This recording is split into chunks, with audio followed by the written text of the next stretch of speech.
Okay. First of all, thank you. And hello, everyone. This is Jervang again. Tonight, I have Kylie with me. As many of you heard me spoke to many of our Hmong shaman, and previously today, it's a privilege. It's good to have Kylie to come on to the Zoom here, share with you her journey as a monk shaman. And I know her about 4 years now. I first met Kylie when she went through a lot of spiritual challenges. That's should I say, right? A lot of spiritual challenges. So, and A and lot of, those of you, yep, a lot yeah, of those stuff. of you ask me, say, Jerry, can you have somebody speak in English? So there you go. I have somebody who will speak your language in English. So I'm gonna have Kylie share her journey and before and during and after she became a shaman, how her life changed. So those of you will find yourself related to her journey. So again, Kylie, thank you for talking with me tonight. Could you share a little bit about what you did before, and before you noticed that you have a healing gift or in have calling? Can you say a little Yeah, bit about, or maybe introduce a little bit about yourself? sure. I'm going to be very honest. I'm going to be very open about my journey. My name is Kylie. I'm Kylie Yang. I do have a Facebook page that has about 700 followers, but this is a great opportunity for me to meet more people. Um, my journey started about 2000, the end of 2012, even I would say the beginning of 2012 when I was still married to my ex-husband. I didn't know that I was spiritually in tuned or awakened. Only when you are spiritually awakened or start to want to rise, your kuning comes through to you.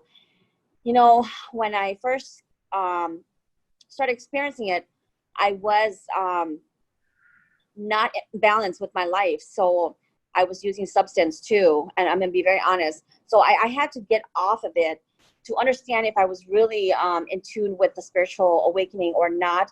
And then it went down to 2013 summer when it got really aggressive. And I was 30 years old. I was actually 29, going into 30s. And then I hear, I'm very clairaudient.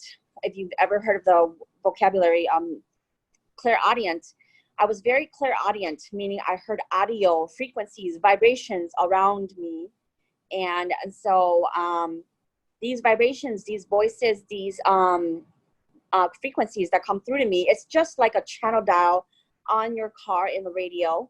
It's just like that, kind of channeling into you. And then they would start saying to me that, Kylie, you are a medium. And I did not know what a medium was back in 2013. I did not, I was raised Christian, baptized Lutheran. I never knew anything. I didn't even know how to speak Hmong all that well. And so then, it was really hard for me to understand. So it got really aggressive. I started telling my ex-husband that I see things, I hear things. I feel like something's following me. I feel like something's watching me. So I know a lot of people rise differently, but I was never in pain. I would never got sick. Physically, I was okay, but mentally, only the high the 就是要摸着可能好就有路路啦. So I really rise myself with a lot of clairaudient experiences where they would talk to me as if it's just another person like you and me. They would sit next to me and then they would be like the good and the bad. It's not even just good stuff. And Jer should know. Jer Yes. see me. Jer saw me at my worst stage in I believe it was the end of 2015 to 2016. He met me when I finally was really could not control it no more. Was when the clairaudient was. The good voices were saying, it's okay, you're a medium, you'll be okay one day. You just got to understand this process. And you have all these spirit guides around you, and you have all these angels or whatever you have around you. And so I was really scared. When you are raised Christian all your life, and you never knew that this is something that you would experience. And so then these spirits started, the good and the bad. So where there is light, there's always dark. So looking back, I'm going to be honest with you, you know, the bad voices would tell me like, you will never make it. You need to hurt yourself. You need to smoke. You need to drink. You need to do drugs. You need to do this. You need to do that. But the good voices on the right would tell me, it's just like a devil and an angel. The good voices will be like, you will conquer this. You will get through this. You will one day rise. You will have to help others experience the same thing. You will see us. It's paranormal. It's very paranormal. It's not like anything in your physical body, but you will feel elevation. You will feel very extraterrestrial, very paranormal. And it's okay because you have all these guides that are not just shamanic guides. They have celestial, ancestral. So I didn't understand what all that was. And so I was really scared. So I don't know how it is for other shamans, but to this day, I feel like because of the visions that I feel now, 7 years down the road, I see it now that my visions, what I see, and the energy I feel, and the voices I hear, it's all a premonition for people, not specifically for myself, but it's premonition, visions, and predictions that may happen for people. So I don't know how it is for other shamans, but my experience to this day, I'm very thankful that I followed the light, meaning the good voices, because when I admitted myself into the mental hospital, when I admitted myself into the psych ward, after so many attempts, when I seek for a shaman healer, and Jer knows this, when I met my second master, which is Nelly, and she was very patient with me, very genuine, and she may lack the experience of understanding what a clear audience was, what I was hearing, what I was seeing, but she had the genuine soul and purity to understand that she needed to clear those negative energy out. And it took me a while, but Jer, like, you see me at my craziest stage where people say it's crazy, where I would say, you bother you. It's like you see, you hear, you feel, you touch, everything around you is all just not this reality. You're looking at Phelan Lake, but it's not Phelan Lake. You're looking, whatever that person is saying, your spirit is interpreting as some other way. You become so empathetic, so sympathetic to everything. You feel every energy. So it was very hard. So I didn't trust anyone. It was very hard for me to even trust Nelly, trust anyone to help me, because it was very hard for me to understand these paranormal stuff. And even many times the bad guides, where I would say,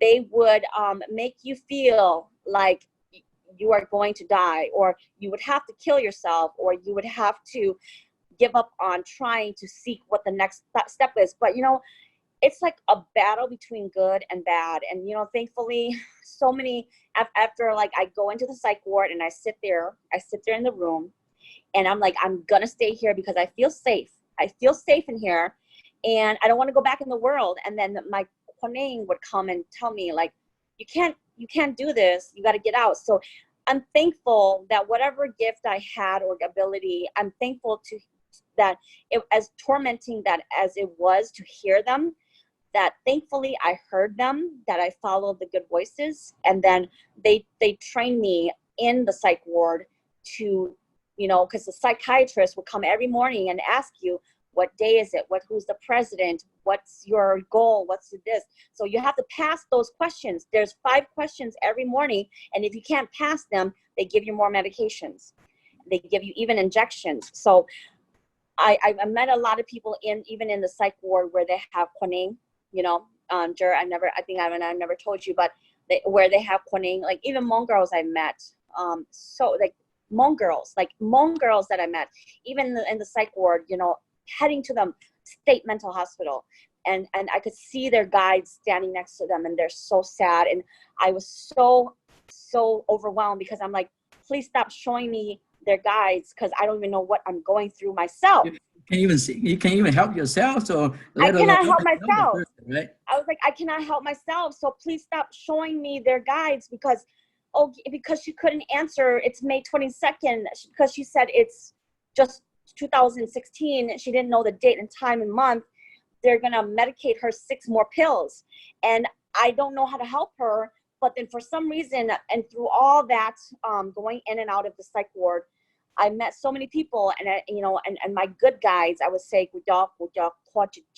okay, they would always be like, that's why we train you. That's why we tell you every day. Today is Monday, na Monday on. Who knows? Okay, 5 days later. Okay, who knows? You have one soul, na. Okay, so they teach me that, and I'm not gonna lie. Not everybody may hear this, but sometimes you feel it through your heart. You feel it through your heart, your soul, your feelings, and you cannot second guess your heart. They will not channel always through your ears and your eyes, but they will always channel through your heart. And if you always look for the light, that's how you survive, okay?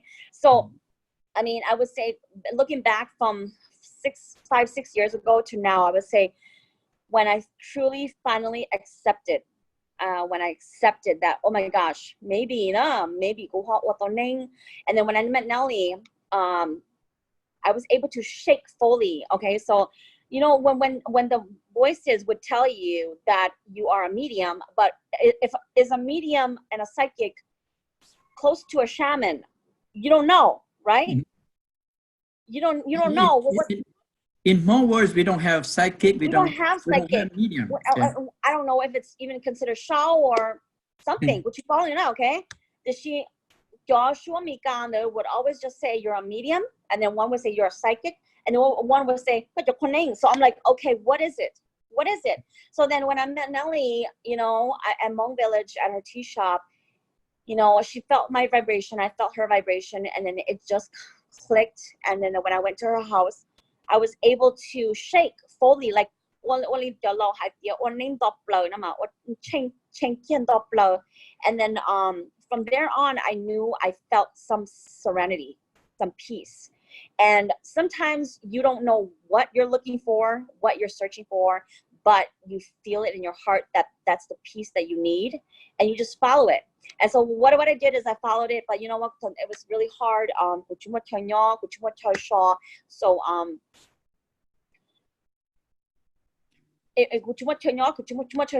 so then I had to really truly find a place for me to set up my altar. And she was very, very patient with me, understanding. You can't always do what everyone wants you to do. You have to do it based on your circumstances. So from that on, I did my final altar, and I understood myself. I think when you come to a part of acceptance, you understand that you have to live with these voices, and you're not crazy or schizophrenic. You have to decipher your feelings, your emotions, and stay pure to yourself. Sorry, and stay pure to yourself. And so, I would say, looking back, okay, so I never thought that I would be able to survive. Well, honestly, when I first met you, came to our master's house, and I observed you. I say, wow, Kylie really gone through. I call it the dark side, or gone through hell, because you were talking to yourself. You won't be able to control yourself because the dark energy control you so much that they want you to go out smoking first. I remember that, and you keep telling us, no, they want me to go smoke first, otherwise they're gonna do what they say, and we just say, no, calm down. So, I don't think that a lot of people will ever understand what you went through, but I saw you at that night, and from what I see you today, it's totally a different person. Thank you, Jer. It still haunts me, to this day, that you had, and a lot of people ask, like, yeah, well, you got your connect but you know what? I always believed, even to the new seekers and new people rising, chỉ nhớ thì có chụp con ấy chỉ lúc có ấy lỡ một cái trông nào, okay, or something not where, like I always believe that looking back at my experience, where there's light there's dark. So you are sure ilu hu chi song you more ilu peng su song you more ilu hu hua la you more actually ilu ring ye going for your dot door you na chỉ more cho quạt bu lọt giấu you, Yeah, okay. the dark energy and the bright energy, they always fight to get into you. Right, And like they say always. yeah. Always. So it's that's why it's really hard to understand the process. People's like, why is it, if it's supposed to be good, then why is it like this? Why did you have to go through all this? And why did all this and that? Why can't the good just come and then just do it? It's not that easy. Well, if they just come to you and do it, so it'll be too easy. So we won't appreciate the gift Too that we easy, yeah. because And we will not believe it. it's just like going to school. They say, hey, Kylie, you don't have to go to school. We give you a bachelor degree and you just go to work. Yeah. And being a healer, that's why a lot of us went through in different way. We experience differently. Now, let me ask you this question in here. Okay. During that period of your going through treatment, go to chemical, you go to an institution for training, for help, I assume that a lot of friends are there to support you throughout their time. And some other may want to back out too. They say, Kylie is too crazy. We don't want to be part of her. Did you have something like that? Yeah. Sorry, here. Yes. You know what? That's a great question. I'm not gonna lie about that. I lost a lot of normal friends around through this. And why do I say it? Like my son calls them normies. Some people in your life, they're not meant to be in that journey, that phase with you. And I truly understand that and respect that. I lost a lot of even family, friends, co-workers and whatnot along the way because I transformed, changed, or became crazy. And the word crazy, it goes in a lot of ways. And I guess some things that you go through is not meant to be handled by everyone that you think that would be there for you. So sure, yeah. Yes, the complications, the loss that I went through, I lost everything from my kids to my ex-husband to everyone saying I was crazy, even up until and then that they're back in my life because they see that it's not I'm crazy. It's because I'm going through this thing. So you lose some to gain some. You hurt some. All the pain. It teaches you to value what you lost and what you could gain and what you could make more out of it. Truly, you lose a lot of people. Well, I didn't go through what you went through, so I won't feel because you know what, I had all my family support with me at the beginning. We even though you and I are under the same sifu, we've been being busy in life, but we haven't had a time really talk about our share story. But when I first heard about that I will become a shaman, I tell Nelly, say, hey, I want to be right now. I'm not gonna be beating around. I'm not gonna waiting for. So I did not go through what you went through. And at first, as my wife is very supportive of me. That's coming to my next question. I know that during that period you are struggling. Are you still with your your first husband, your ex-husband, or you already separate? No, we separated in 2013 because he thought that I was just chemically independent and dependent. So he took the kids and left. But I think my new husband now, actually, it's not, you never know what life brings, but I feel like along the way, if people is ever scared to lose people, lose situation, lose things materialistically, I think along the way, so you lose now, the universe, always gravitate you towards people that support you. So like you, Jer, you had your wife and your family and friends from the beginning. So it's more grand for you. But the ones that don't have that and they fear of losing that, I just want to assure them, I think everything that you follow the procedure, follow your heart, everything comes together. So actually you more And so thankfully I found my new husband here that he understands, and so he supports me fully, and he encourages me to grow and as an individual and as a shaman and as a psychic. So just a few more questions, just one more question, Sure. a few more questions in here. Yeah. The support of spouse is very important on everyone's spiritual journey, especially if they have a spouse. Definitely, it's a must, but there will be an obstacle to their journey.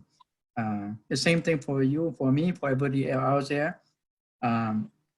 Now, you accept your journey for a while now, and how's your life so far? How life treating you so far? Now you get to meet friends, you get new friends, you start a new business. How's your life treating you so far? You know, Would you ever thought that this day will come? Would you ever thought No. that this day would not come? No, because honestly, when you are in the psych ward, you are in a 3x5 kind of room, and you have your own little bed, and I felt safe in there. You know what I mean? Mhm. And I was you only come out to eat and do counseling, and when I think back to that, I think in my mind at that time I was telling my guides or fighting these voices and saying, I'd rather be safe here in this little room than go face out there where nobody believes me. So when I think back to that, I know I never thought that I would have done things that I never thought that I could do. But I feel like when I followed my heart and believed that they were there, and this is what I say, so you call religion whatever not, that you accept your ability and your gift, and you go with it and you learn it to the best of what you can. Something always protects you, like it's something, you know. So yes, that I would get to this point, yes, starting my own business, speaking out there, networking, network marketing, talking to people and meeting new friends, even having a husband that understands going through the same thing I'm going through. So it's a totally twist of life. But I think it all started changing and for the better when I actually accepted it, that I had it, you know, instead of beating it and fighting it. Okay, so come to my last question for you in here. What would you give advice to people who are actually going through a journey right now, going through the challenge, versus somebody who don't believe in it, and when the family don't support it, or when they not even, some people, you know, what we call the I'm not saying that it's not bad. I'm just saying that because they believe in something else now, and they discover that they have something like you and me. How would you advise to people like that to what I call discover more about their journey, you know, because they don't believe it, them personally they don't believe, the family don't support, or the spouse don't show any support. You know, what kind of advice you would give to those individuals? You know, for that, I would say that whether you believe or not, you are not the person seeing, feeling in pain, stressed, depressed, doesn't want to get up, doesn't want to work, doesn't want to do anything, or is feeling, hearing, and being tormented by this. Because you're not them, even if it's your sister, your brother, your husband, your wife, and you're not them, just please give it the benefit of the doubt that there is something going on, and you may not have to believe it, but you may have to understand that maybe they really are going through it. Because especially for spouse, husband and wife, you know, you're married to your wife and your husband. You don't want to just lose your marriage and your whole life that you work for because you don't see in the eye of what your wife or your spouse see. And does it take for your own family, your own blood, to go through it for you to see it? You don't want to wait until that happens. You never know the time clock of, yes, happened to believe. I'm very logical. I need an excuse and a reason and an answer for everything. But please, sometimes there is not an answer for everything except faith. We got to walk by faith. Okay. And so maybe faith in that person that you got enough now, walk with her or him and be like, what is it that I can help you with? Instead of pushing them away, walk with them and truly try to decipher through the solutions and maybe understand that she or he may hear or see or feel or be in pain for something more than what you can see. Just give it the benefit of the doubt. That's my point blank. Okay. Okay. My final question for you. How do you see, no, you know that now, the Kylie before you accept the journey, the Kylie now, do you see the two different person now? The Kylie Yes. before. Yes, I do, you know, and even your question very touches me because I cried for the Kylie before because I wish she knew what she was going to head towards. I cried for her because I know she was trying to find who she was and those moments she didn't understand. And then I cry for the Kylie now because you look at the Kylie then, and it's because of the Kylie then that seek and find and didn't give up that made me the Kylie now. Do you know what I'm saying? Yeah. So I love both Kylies, I feel. Yes. You have to, because the old you makes the new you, and I think everything that you do, you have to be so passionate about this. And on as a shaman, it is, many people have it, but it's so hard to rise. Okay, it's really hard. So it's really hard to rise, but don't give up on yourself and love the new you and old you just as much. All right, thank you, and thank you for taking your time and share your spiritual journey with me, and many of those are going to share your story. The reason I'm doing a lot of interviews in here, there are so many people out there are lost during their spiritual journey. So my goal is to talk to all the shaman that I know, and I, like you and I, is just, your story may help somebody else. I hope so. Yes. Help somebody else. And yes, it will. Yeah. Yeah, that's what I'm doing here. So, and again, thank you, you and your Huaning for talking to us. Yeah, no problem. May Heavenly Father and Mother bless you with a best journey waiting for you. And I know that you have to go meet your uncle. So, any last word you want to say before we finish tonight? I just say, you know what, you not everyone is here to understand your journey. If you wait for someone else to understand your journey, it would hinder you from what you're truly meant to do. Okay. All right. All right. Well, thank you. Yes. Yeah. Good night. Yeah. Thank you, Jer. Okay.